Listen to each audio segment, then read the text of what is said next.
শেখ হাসিনা যিনি দেশের বর্তমান প্রধানমন্ত্রী তাকে জোরপূর্বক হত্যা করার জন্য হামিদ কারজাই, ডক্টর ইউনূস এবং তার যারা দূষররা এখন জোর করে ক্ষমতা দখল করে মাননীয় প্রধানমন্ত্রীকে হত্যার জন্য ডক্টর ইউনূস এবং তার দূষররা যে চেষ্টা করেছিল, মহান আল্লাহ তাআলার ইচ্ছায় উনি প্রাণে বেঁচে আছেন।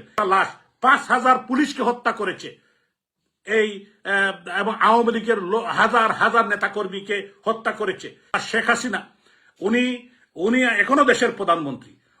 আমি সিলেটের মেয়র আনোয়ারুজ্জামান চৌধুরী, আমি সহ 12টি নির্বাচিত মেয়র এবং যত উপজেলা চেয়ারম্যান, পৌরসভার চেয়ারম্যান সহ সবাইকে এক কর্মের কাছে নির্বাচিত প্রতিনিধিকে বাদ দিয়ে যে স্বৈরাচারী মনোভাব এই হামিদ কারজাই, ডক্টর মোহাম্মদ ইউনূস যে প্রমাণ করেছে সে গণতন্ত্রে বিশ্বাস করে না এবং ওনার যে উপদেষ্টারা আছে তারা গণতন্ত্র বিশ্বাস করে না এবং আমাদের বাংলাদেশকে তারা একটি জিম্মি বানিয়েছে।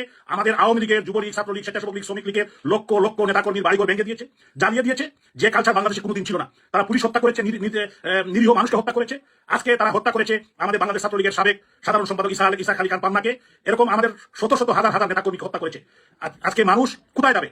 আজকে সম্মানিত নেতৃবৃন্দ যারা আছেন তাদেরকে দড়িতে বেঁধে তাদেরকে কোর্টের মধ্যে বেজ্জতি করছে সাবেক মাননীয় প্রধানমন্ত্রীর বেসরকারি বিষয়ক উপদেষ্টা জনাব সালমান এফ রহমান, সাবেক আইনমন্ত্রী জনাব আনিসুল হক এবং আমাদের সাবেক ডিপ্টি স্পিকার জনাব টুকু সাহেব এবং আমাদের জাস্টিস শামসুদ্দিন চৌধুরী মানিক এবং আমাদের ডক্টর দীপুমণি সহ কোর্টের মধ্যে যে অপমান করেছে, এটা কোনো সভ্য সমাজে, কোনো সভ্য জাতি বা কোনো সভ্য মানুষ মানতে পারে? বিশেষ করে জাতির পিতার 32 নম্বর, যে 32 নম্বর থেকে এদেশের মানুষের স্বাধিকার আন্দোলন, এদেশের মানুষের অর্থনৈতিক মুক্তি, যে 32 নম্বর থেকে বাংলাদেশের স্বাধীনতা, জাতির পিতার সেই বাড়িতে আগুন দিয়েছে।